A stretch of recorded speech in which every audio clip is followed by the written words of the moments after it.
the news. The National Industrial Court of Nigeria, Abuja, has adjourned ruling on the suit filed by Course 18, 19 and 20 forced entrants of the Police Academy, challenging the alleged forceful retirement from the Nigeria Police Force by the Police Service Commission.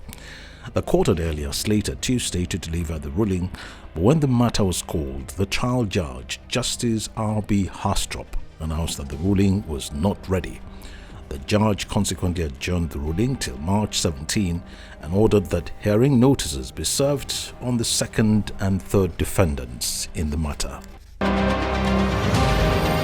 It seems the controversy over allegations by Senator Natasha Akpabio against Senate President Godswill Akpabio and a suspension from the Red Chamber is still far from over. The Senate suspended the lawmaker for violation of the Senate rules after she submitted a petition against Akpabio for sexual assault and other accusations. But at the Women in Parliament session held at the Inter-Parliamentary Union meeting at the United Nations in New York, Senator Natasha is seeking justice and the intervention of global democratic institutions. President Bola Tinubu has called on Rivers State politicians to embrace dialogue and respect the Supreme Court ruling for the state's progress. President Tinubu said only strict adherence to the rule of law would bring lasting peace and prosperity to Rivers State. Addressing some political leaders from the state at State House Abuja, Tinubu stressed that respect for the judiciary was crucial to democracy and harmony. The president, during the meeting with representatives and leaders of the Niger Delta under the aegis of Pan-Niger Delta Forum, reiterated his earlier counsel to Rivers State Governor Siminalayi Fubara to deliberately adopt a humble disposition towards the political crisis in the state to achieve the ultimate goal of peace and progress in the state.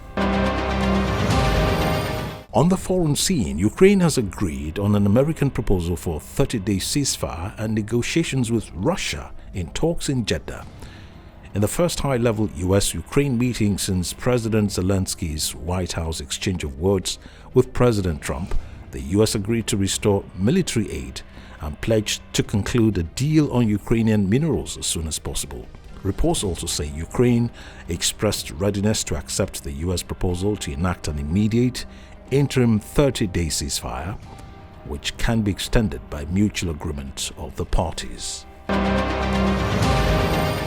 Now look at sports, as the Super Eagles coach has named Osimhen, Iwobi and Ekong in a 23-man squad for Nigeria's upcoming 2026 FIFA World Cup qualifying matches against Rwanda and Zimbabwe. Among the players named are key figures such as goalkeeper Stanley Nwabali and Kaide Bankole. Others are Calvin Bassey and Olaoluwa Aino, as well as Wilfred Ndidi.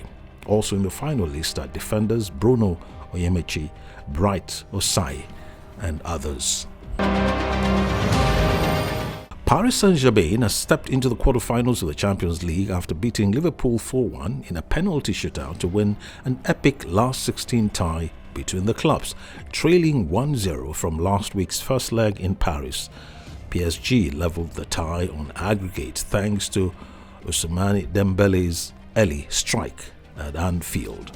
There were plenty of chances, but no further goals at the end of 90 minutes or extra time, taking the tie to a shootout.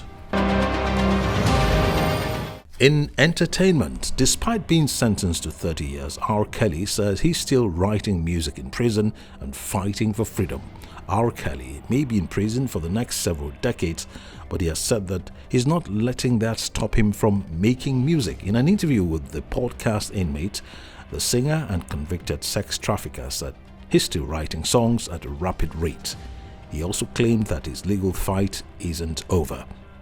You'd recall that Kelly was found guilty in New York in 2021 of multiple charges and subsequently sentenced to 30 years in prison, but took the case to the Circuit Court of Appeals in an attempt to throw out the convictions.